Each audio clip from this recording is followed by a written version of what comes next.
అయ్యో కడుపు ఉబ్బిపోతానన్నయ్య. అర్జెంట్ గా ఈ విషయం అమ్మతో చెప్పేయాలి. తొట్టిలోది చెప్పడం ఏంట్రా, అమ్మకు చూపించేయాలి. పద పద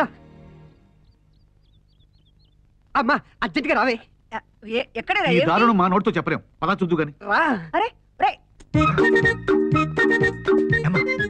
మా అమ్మ వచ్చేస్తుంది, అమ్మ వచ్చేస్తుంది. బాబుని పక్కన పడుకోబెట్టు.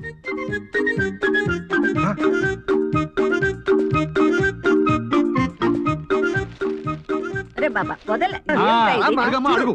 భూమి బద్దలయ్యేలా, ఆకాశం చిల్లులు పడేలా నిలదీసి అడుగు. అసలు హేమ ఇక్కడ ఎందుకు ఉంది? ఏమ్మా ఎందుకు వచ్చావు ఇక్కడికి? బాబు బాబుని చూడటానికి వచ్చానండి.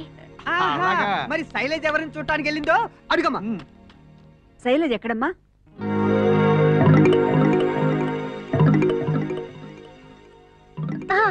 శైలజ తలస్నానం చేస్తుంది. తను వచ్చే వరకు బాబుని చూడమంటే నేను ఇక్కడ ఉన్నానండి. శైలజ స్నానం చేస్తుందా? అమ్మా నేను ఇప్పుడే బాత్రూమ్ నుంచి స్నానం చేసి వస్తున్నాను. శైలజ అక్కడ లేదు. నువ్వు పద, నేను చెప్తాను. అది కాదురా. తొట్టిలోది పదండి, తేల్చేద్దాం. రామ్మా. శైలజ, శైలజ, ఏమిటండి? శైలజ, నువ్వు నాతో అర్జెంట్ గా రావాలి. ఎక్కడికి? తర్వాత చెప్తాను రా. పాప అబ్బా. నువ్వు లోపలికి వెళ్ళి అర్జెంట్ గా తలస్నానం చేయాలి. ఆ? ఆ ఉద్దేశంతో కాదు. మిమ్మల్ని జాగ్రత్త, గడేసుకో. లోపల బకెట్ సబ్బు పెట్టెలు తప్ప ఎవ్వరూ లేరు.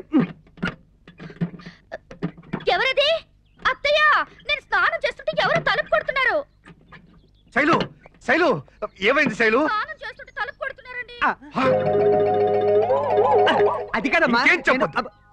చూసావా అమ్మా, ఒక ఆడపిల్ల, అది నా భార్య స్నానం చేస్తుంటే వీడు తలుపు తట్టి తొంగి చూడమా? అవ్వా. అమ్మా, నీ కోసం వీడిని వదిలేస్తున్నానమ్మా. వయసు వచ్చినంత మాత్రం సరిపోదురా. ఛీ, థు. అమ్మా నేను నిజంగా చూశాను. లోపల ఎవరు? అబ్బా, అయ్యోయ్. అమ్మో. అమ్మ వెళ్ళిపోయిందా? వెళ్ళిపోయింది.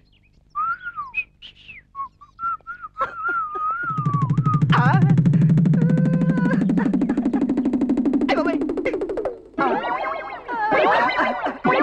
అన్నయ్య